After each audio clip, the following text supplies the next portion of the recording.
Leo katika elimu na maarifa tutaangazia zaidi juu ya watu wenye tabia za ajabu. Hapa nitakufahamisha tabia 6 za ajabu ambazo sayansi ya saikolojia imeweza kuthibitisha kuwa na tabia hizo za ajabu. Na tabia hizo zinapatikana kwa watu tu wenye uwezo mkubwa wa kipekee. Je, wewe unajionaje kuwa wewe ni mtu mwenye uwezo wa juu ama uwezo wa chini? Basi andika maoni yako ama tuandikie comment yako hapo chini, ukitueleza kwamba wewe ni mtu mwenye uwezo upi, kwamba ni mtu mwenye uwezo wa juu ama uwezo wa chini. Lakini pia nikusihi, kama ndio mara yako ya kwanza kutembelea channel hii, hakikisha unaweza kusubscribe kisha unaruhusu alama kengele ili kila tutapoweka taarifa zetu uweze kuzipata kiurahisi zaidi. Hii ni Mwanga One TV. Kikubwa usika na mimi kuanzia mwanzo mpaka mwisho. Kama nilivyokuambia kwamba nitakupatia ama nitakufahamisha tabia 6 za ajabu ambazo sayansi ya saikolojia imeweza kuthibitisha kuwapo kwa tabia hizo za ajabu. Tabia hizo zinapatikana kwa watu wenye uwezo mkubwa tu na wa kipekee. Tabia ya kwanza ni tabia ya kujisemesha peke yako.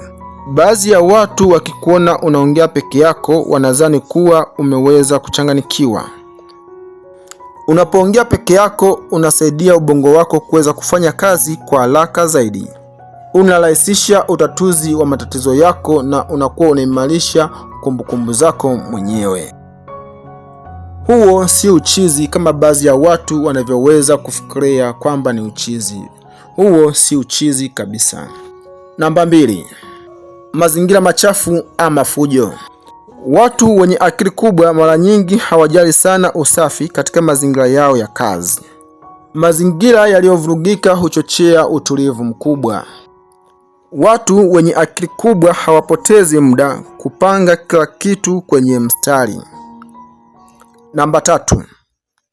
Kuchelewa kulala.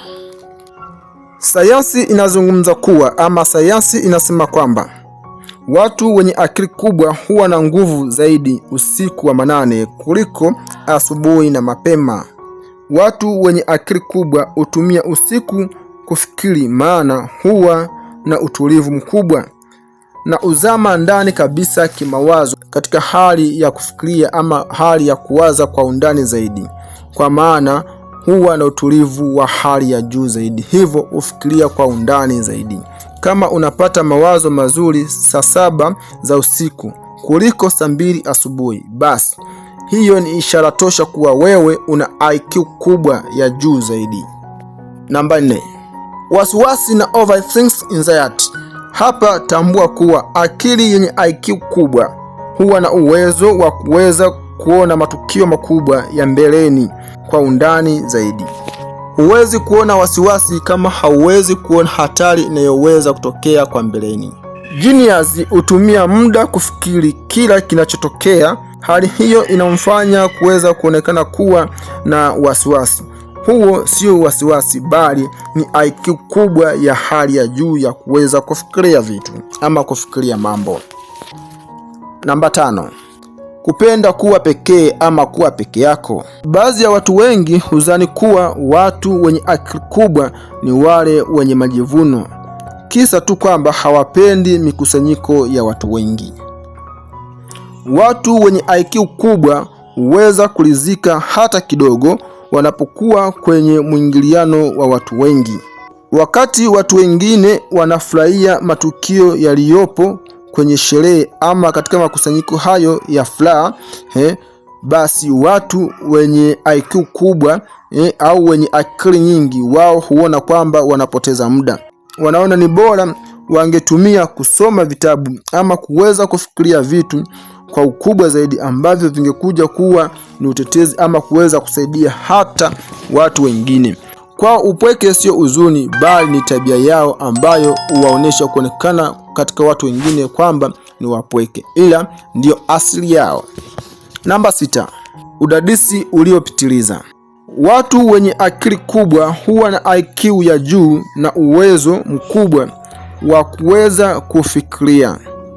Hii ndio tabia inayoweza kuwafanya waweze kuendelea kujifunza maisha yao yote.